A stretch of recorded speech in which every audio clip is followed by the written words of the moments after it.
Hello, ನಾನು ನಿಮ್ಮ ಚಂದ್ರಮೌಳಿ ಕಣ್ವಿ. ಅವೇ Kings RCBಗೆ ಸತತ 5ನೇ ಅವೇ ಜಯ. ಅಂತೂ ಲಿಯಾಮ್ ಲಿವಿಂಗ್ಸ್ಟೋನ್ ಅವರ ಬದಲಾಗಿ ಕೊನೆಗೂ ರೊಮಾರಿಯೋ ಶೆಪರ್ಡ್ ಅವರನ್ನ ಆಡಿಸಿದರು. ಪವರ್ ಪ್ಲೇ ಯಾರು ಗೆಲ್ತಾರೋ ಅವರೇ ಮ್ಯಾಚ್ ಗೆಲ್ತಾರೆ ಅನ್ನೋದು ಇವತ್ತು ಹುಸಿಯಾಯಿತು. ಪಂಜಾಬ್ ಕಿಂಗ್ಸ್ಗೆ ಅದ್ಭುತವಾದ ಸ್ಟಾರ್ಟ್ ಸಿಕ್ಕಿತ್ತು.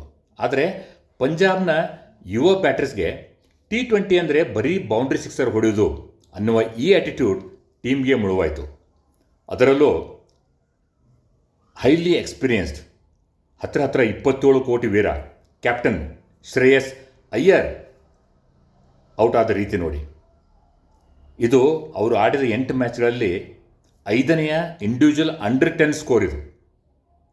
ಶ್ರೇಯಸ್ ಅಯ್ಯರ್ ಯಾಕೋ ಸ್ವಲ್ಪ ಹೈಲಿ ಓವರ್ ರೇಟೆಡ್ ಅಂತ ಅನಿಸ್ತಾರೆ ಅಲ್ವಾ? ಇತ್ತ ನಮ್ಮ ವಿರಾಟ್ ಕೊಹ್ಲಿ ಕೊನೆವರೆಗೂ ಆಡಿ ಟೀಮ್ಗೆ ದಡ ಮುಟ್ಟಿಸಿದರು. ಅದಕ್ಕೆ ಇವರಿಗೆ ಚೇಸ್ ಕಿಂಗ್ ಅಂತ ಅಂತಾರೆ. ಇದನ್ನು ಈಗಿನ T20 ಜನ್ರೇಷನ್ನ ಯುವ ಬ್ಯಾಟರ್ಸ್ ಈ ಪಾಠವನ್ನು ಕಲಿಬೇಕು. ಆದರೆ ವಿರಾಟ್ ಕೊಹ್ಲಿ ಅವರಿಗೆ ಈ ರೀತಿಯಾಗಿ ಅವರ ನ್ಯಾಚುರಲ್ ಗೇಮ್ ಆಡಲು ಅನುವು ಮಾಡಿಕೊಟ್ಟವರು ಯಾರು? ಮತ್ತಾರೂ ಅಲ್ಲ, ನಮ್ಮ ದೇವದತ್ ಪಡಿಕ್ಕಲ್. ಇನ್ನೊಂದು ಹೆಣ್ಣಲ್ಲಿ ಬೌಲರ್ಸ್ಗಳನ್ನು ಧೂಳಿಪಟ ಮಾಡ್ತಾಯಿದ್ರು. ಅದನ್ನು ನಾವು ಮರಿಬಾರ್ದು. ಓಕೆ, RCB ಫ್ಯಾನ್ಸ್ ಎಲ್ಲರೂ ಖುಷ್.